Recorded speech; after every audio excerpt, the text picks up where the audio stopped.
어떤 보석상에 강도가 들었습니다. 그런데 그 강도는 이상하게도 아무런 보석을 훔쳐가지 않았습니다. 단지 강도가 한 일은 보석 아래 놓인 가격표를 바꾸어 둔 것이었습니다. 고가의 보석에는 가장 헐값의 가격표를 붙이고 값싼 보석에는 고가의 값어치로 가격을 바꾸어 뒀습니다. 그 다음날부터 이 보석상에는 대혼란이 일어났습니다. 주인이 그 사실을 알게 됐을 때는 이미 고가의 보석들을 다 잃어버리고 난 후였습니다. 사탄이 우리에게 바로 이런 짓을 합니다.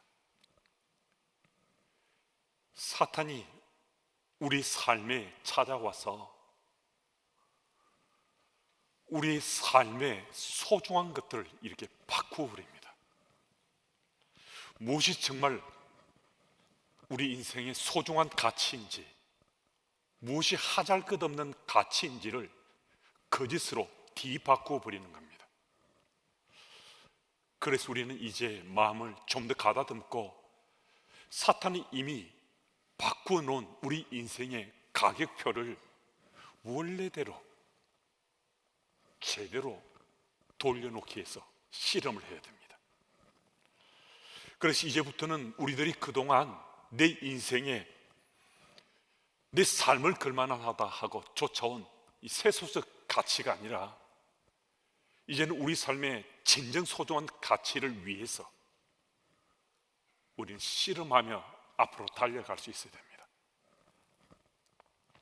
그 소중한 가치는 그러면 어떻게 주어질 수 있는가? 말씀은요, 변함없이 우리에게 말씀 속에서 그 소중한 가치를 찾아야 된다라고 일깨워주고 있습니다. 우리가 세상 속에서 그리스도인으로 살지 않는다면 모르겠지만은 세상 속에 그리스도인으로 살고자 하는 우리 인생은 하나님 말씀 속에서 가치를 찾아야 하는 그 삶이거든요. 그래서 지금 우리는 이 소중한 가치를 취하고자 발버둥 치기도 하고요. 적어도 우리는 세상 속의 그리스도인으로 그와 같은 삶을 살고자 어느 정도 실험하며 우리가 살고 있거든요. 왜 그런 삶을 사는가? 이 소중한 가치를 찾고자 하는 겁니다. 말씀 속에서 우리 인생의 핵심 가치를 찾고자 하는 겁니다. 코로나19로 인해서 우리 일상의 삶이 정말 많이 달라졌습니다. 우리 믿는 사람들은 예배당 없이는 우리 믿음의 삶을 못 살 것 같았잖아요. 예배당 빼고의 삶은 생각지도 못했습니다. 그런데 벌써 거의 한 달째 우리는 예배당 빼고 믿는 자의 삶을 지금 살고 있습니다. 그래서 참 불편한 거죠. 안타깝기도 하고 답답하기도 하고 고통스럽기도 합니다. 그런데요, 하나님께서 이거 모르시는가? 너무나 잘 아세요. 그래서 우리에게 바로 이때가 버려지고 탕진되고 낭비되는 시간이 아니라 우리에게 오히려 찬스다고, 우리 기회의 때를 맞았다고 주께서 말씀해 주십니다. 내 믿음의 삶의 여정에 새로운 변화의 물꼬를 틀 수 있는 그런 기회를 맞았다라고 말씀해 주시는 거예요. 믿는 자로 살아왔지만은 내 인생의 핵심 가치가, 이 가격표가 바뀌어진 것, 이거 미처 깨닫지 못하고 우리 살아왔을 수 있습니다. 그래서 예배의 가치와 의미, 믿는 자로 살아가는 우리 믿음의 삶의 자세와 태도 등등 이 소중한 부분이 가격표가 뒤바뀌어 있는데도 우리 그거 몰랐다는 거예요. 그런데 예배당 빼고의 삶을 지금 우리가 살고 있는 이 타이밍 속에 오히려 우리는 바뀌어져 있는, 바뀌어치게 한 이 가격표를 다시 되돌릴 수 있는 그런 찬스를 맞고 있을 수 있습니다. 그러면 이 기회를 놓치지 않고 어떻게 하면 이 기회대를 선용할 수 있겠는가? 이를 위해 아주 분명한 한 가지를 말씀드리고 싶습니다. 우리가 지금 사순절을 맞아서 성경 통독을 하고 있잖아요. 이 성경 통독을 하고 있다는 것은 우리에게 정말 좋은 기회입니다. 아직 성경 통독을 시작하지 않으셨다 하더라도요, 늦지 않습니다. 오늘부터 시작하면 됩니다. 하나님 말씀을 묵상하면서 말씀을 읽어 나가는데요, 이것을 그냥 한때 두 때만이 아니라 계속 지속적으로 계속해 보십시오. 성령님의 도우심이 느껴질 만큼 성령님과 민감하게 소통하기를 아주 구체적으로 주님께 구해 보십시오. 이 기도 제목으로 우리 구체적으로 주님께 기도하는 거거든요. 우리가 구체적으로 기도해야 기도의 응답을 받을 수 있습니다. 그럼 구체적으로 기도해서 기도 응답을 받으면요, 더 구체적으로 우리 기도하면서 기도의 응답을 사모하게 됩니다. 그래서 우리 기도가 자라나게 되는 거예요.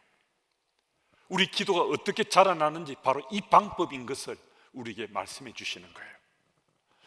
이렇게 기도가 자라나면서 성령께서 우리 삶 속에 역사하시는구나, 성령께서 우리 삶을 타치하시는구나 한 이 사실 우리가 깨닫게 되는 거거든요. 이런 기대감을 가지고 오늘 본문 말씀을 함께 우리 추적해 보겠습니다. 오늘 보면 13절 전반부는 이렇게 기록되어 있습니다. 예수께서 빌립보 가이사라 지방에 이르러 제자들에게 물어 이르시되, 가이사라 빌립보는 갈릴리 분봉한 헤롯 빌립이 세운 건설한 도시입니다.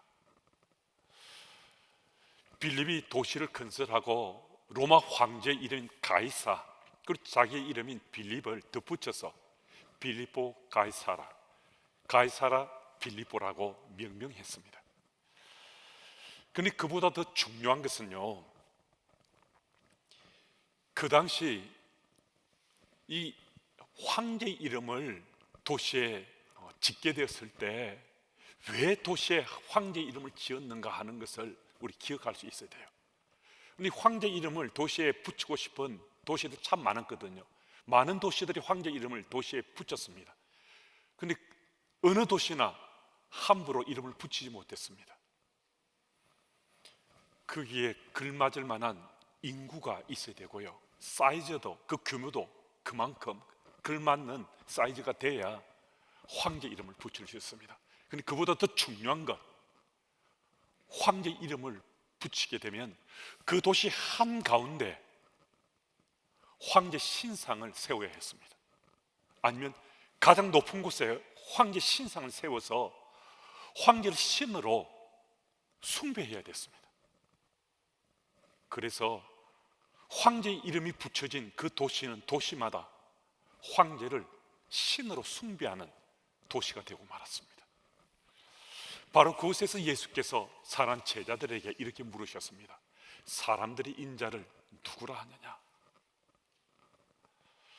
황제의 도시, 황제의 신전이 세워지는 도시에서 황제 신상이 우뚝 서서 탁 버티고 서 있는 그 현장에서 예수께서 제자들에게 이 질문을 던지신 겁니다. 드라마틱한 상황이 연출된 거죠.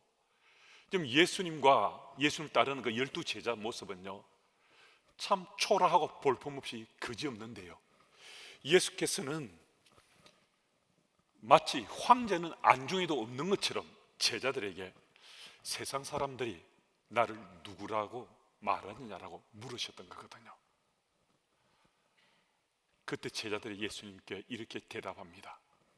더러는 세례 요한, 더러는 엘리야, 또 사람들이 예레미야라고, 또 사람들이 선지자 중에 한 사람이라고 말하기도 합니다. 그 말씀을 예수께서 들으시고 그냥 덤덤하세요. 별로 상관하지 않으신 것 같아요. 곧이어 예수께서 제자들에게 다시 한 번 더 물으십니다. 그렇다면 너희들은 나를 누구라고 하느냐? 그때 베드로가 이렇게 대답합니다. 주는 그리스도시요 살아계신 하나님의 아들이십니다. 여러분, 이 베드로의 이 고백은요 정말 놀라운 고백이었습니다. 베드로가 이렇게 고백한 것은 굉장한 고백을 한 거거든요. 황제의 도시 한가운데서 명예도 권세도 돈도 집도 없고 참 형편없이 초라해 보이는 그 예수님을 그리스도로, 하나님의 아들로 베드로 고백했다는 거거든요. 이 고백은 예수님이 자신의 퀴리오스라는 거예요. 예수님이 자신의 주님이라는 거예요. 이 고백을 아주 담대하게 했습니다. 이 고백을 들었던 예수께서 흥분하셨어요. 사실은 감격스러운 거죠. 그래서 예수께서 베드로에게 말씀했습니다. 지금 이 고백은 내가 한 것 같지만 너 속에 있는, 지금 너 속에 있는 것으로는 이런 고백은 거의 힘들 수밖에 없는데 성령께서 너를 사로잡아서 이 고백해 하셨다고. 그리고 이 고백이 정확한 나에 대한 얘기다라고 예수께서 말씀해 주셨습니다. 베드로는 지금 퀴리오스, 주는 한 사람 로마 황제밖에 없다라고 그에게만 대문자 퀴리오스를 붙이는 빌립보 가이사라 그 한가운데서 예수님을 나의 그리스도, 하나님 아들이라고 고백했습니다. 세상 사람들이 벌벌 떨 만한 대단한 권세나 권위를 가진 것도 아닙니다. 세상에 절대 군주로 군림할 만한 로마 황제의 어떤 권한을 부여받은 것도 아닙니다. 어떤 권세도 없고요, 정말 초라해 보이는, 형편없어 보이는 예수님을 만유의 주, 만왕의 주라고 베드로 고백했던 겁니다. 그럼 이 고백이 베드로에게 정말 중요했던 것은요, 바로 이 고백을 분기점으로 베드로의 삶이 변하기 시작했다는 거예요. 베드로의 지난 삶의 족적을 우리가 찾아보면요, 베드로는 이런 고백을 할 만한 그런 인생이 아니었습니다. 그의 삶의 흔적들은 베드로의 경험치나 그의 지식이나 어떤 것을 이런 고백을 할 만한 인물이 못 됐거든요. 그런데 성령께서 베드로를 사로잡으니까 놀랍게도 이런 고백을 하면서 자신의 삶이 변하기 시작한 거예요. 무슨 말씀인가? 성령의 능력은 우리에게 임하게 되면 우리 삶의 변화의 물꼬가 트이게 된다는 것입니다. 여러분, 오늘 이 자리에 함께한 우리들에게 성령께서 타치하고 계시다는 이 사실 믿으십니까? 예수님이 나의 그리스도로, 나의 구주로 믿어진다는 것은요, 이건 우리 삶 속에 정말 굉장한 사건이 일어난 거거든요. 근데 우리들이 지금 놀랍게도 예수님을 나의 그리스도, 나의 구주로 믿고 고백한다는 거예요. 무슨 말씀인가? 이 고백을 하고 있다면요, 성령님이 우리 속에 지금 역사하고 계시다는 거거든요. 내가 느끼든, 내가 고백하든, 아니면 내가 외면하든 모른 척하든 성령께서 우리 속에 지금 역사하신다는 이 사실은 부인될 수 없다는 거예요. 왜냐하면 예수님은 나의 그리스도로 고백되고 있기 때문입니다. 우리 고린도전서 12장 3절 말씀을 한번 같이 읽어보겠습니다. 우리 함께요. 그러므로 내가 너희에게 알리노니 하나님 영으로 말하는 자는 누구든지 예수를 저주할 자라 하지 아니하고 또 성령으로 아니하고는 누구든지 예수를 주시라 할 수 없느니라. 아멘. 이 영상을 통해 예배드리고 있는 주님의 교회 가족들도 예수님을 나의 그리스도로 지금 고백하고 있다면요, 우리는 성령이 우리 삶 속에 지금 역사하고 있는 거예요. 성령이 우리를 타치하고 있는 거예요. 이것은 무슨 말씀인가? 내 삶이 지금 변하고 있다는 겁니다. 예수 이름 때문에, 예수 능력으로 내 삶이 달라지고 있다는 거예요. 그럼 내 삶을 보니까 이게 아닌 거예요. 내게 무슨 변화가 있냐는 거예요. 내 삶이 무엇이 달라졌냐 하는 거예요. 그래서 고민하고 갈등하게 되거든요. 근데 여러분, 우리가 혹 내 삶이 변하지 않고 달라지지 않고 난 믿는 자로 날 스스로 드러내지 못하겠다는 고민과 갈등이 있을 수 있습니다. 그래도 염려하거나 걱정할 필요 없습니다. 오늘 본문에서 베드로가 예수님을 그리스도로 하나님 아들 고백했잖아요. 그런데 그 이후에도 베드로는 때로는 반듯한 예수님의 제자의 모습이지만요, 때로는 형편없는 정말 엉망진창인 그런 모습을 보이기도 했습니다. 무슨 말씀이신가?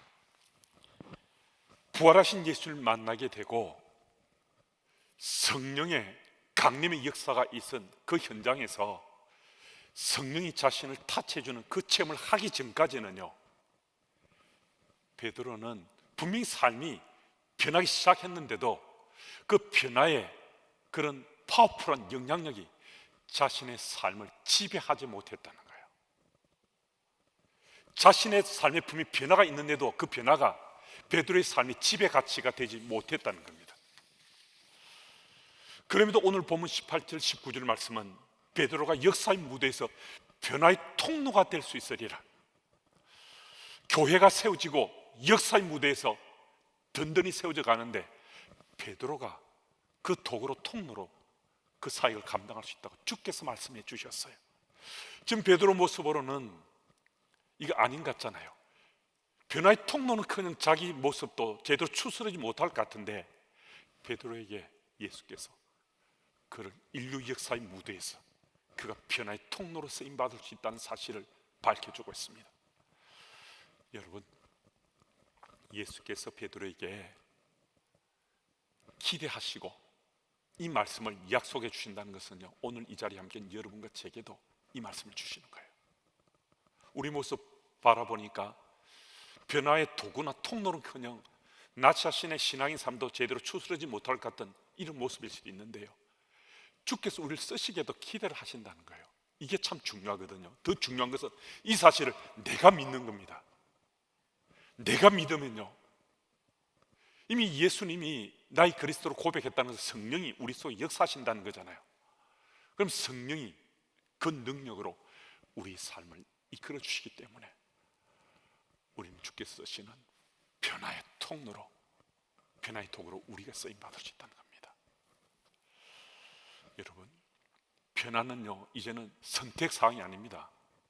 변화는 불가피한 건데요, 우리 믿는 자로 살아가는 우리 삶에 반드시 따르는 하나님의 손길에, 성령 하나님의 손길에 역사라는 겁니다. 이 사실을 우리가 믿을 수 있어야 된다는 거죠. 그런데 이 변화의 타이밍을 제대로 선용하지 못하고 도저히 나는 길을 찾지 못하겠노라고, 나는 할 수 없다고 외면하거나 또 포기하거나 주저앉을 수도 있는 우리 교우들이 있을 수 있습니다.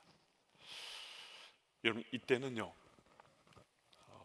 하형록 씨가 쓴 W31이라는 책 속에 기록되어 있는 좋은 글이 우리에게 도움이 될 수 있습니다. 하형록 씨는 자기 지난 삶을 이렇게 기술하고 있는데요, 어린 시절 나는 목회를 하셨던 아버지를 따라 부산 한센병 환자촌에서 자라났습니다. 당시 한센병 환자들에 대한 사람들의 핍박은 정말이지 너무 심각해서 상상을 초월하는 거였습니다. 한센병 환자촌에 산다는 그것만으로 동네 친구들, 학교 친구들은 나를 조롱하고 따돌리고 놀리는 일을 반복했습니다. 매일 수모를 당하면서 자신감을 잃어갔습니다. 아이들과 마주치는 것조차 피하려고 했습니다. 그런 어느 날 나는 내 또래의 한센병 환자인 친구에게 이렇게 물어보았습니다. 어떻게 너는 이 상황을 견뎌낼 수 있니? 그러자 그 친구가 이렇게 대답했습니다. 이게 바로 나야. 나도 이런 병을 앓지 않았으면 참 좋겠는데 나는 지금 이런 병을 앓고 있어. 이것은 어쩔 수 없는 내 현실이고 내 모습이야. 지금은 이 사실을 인정하고 주 안에서 나는 평화를 누리며 살고 있어. 나는 되물었습니다. 사람들이 너를 피하고 세상이 너를 따돌리는데 어떻게 분별력을 잃지 않고 너를 지켜갈 수 있단 말이니? 그러자 그 아이는 다시 평온한 얼굴로 이렇게 말해 주었습니다. 주님은 우리에게 언제나 선택할 기회를 주시지, 하지만 하나님은 나를 특별하게 한센병 환자로 나를 만드셨거든. 내가 주님께 쉽게 항복하도록, 다른 선택을 할 수 없도록 주께서 나를 만드신 거야. 이 글을 읽으면서 제게 쉽게 항복하도록, 쉽게 항복하도록, 이 귀절이 계속 제 귓전에서, 제 마음속에서 대생질이 되었습니다. 여러분, 우리가 지금 맞은 이 타이밍, 이 시간들을 우리가 선용할 수 없고 다른 길을 쉽게 찾을 수 없다면요, 하나님께서 바로 이 상황 속에 우리에게 항복하라고, 죽게 항복하라고 내 삶에 간섭하신다라고 믿으시면 어떻겠습니까? 우리가 생각하는 다른 가능성을 제거해 주시고 우리로 하여금 주님 앞에만 항복하도록 주께서 나를 좀 이끄신다라고 내가 믿으시면 어떻겠습니까? 사순절 세 번째 주일을 맞습니다. 우리는 나의 예수 그리스도인 힘이 있는 사람들입니다. 힘을 우리 마음에 소유한 사람들입니다. 힘은 예수 그리스도십니다. 힘이 있는 사람들은 성령님의 역동하심에 민감하게 반응하며 살아가는 인생입니다. 우리가 지금 나의 히스토리, 나의 역사를 써내려가는 것 같잖아요. 근데 우리는 힘이 있는 사람들이에요. 예수님이 우리 속에 있는 사람들이에요. 그리고 우리가 써내려가는 나의 히스토리 같지만은 이 히스토리는 바로 히즈 스토리라는 거예요.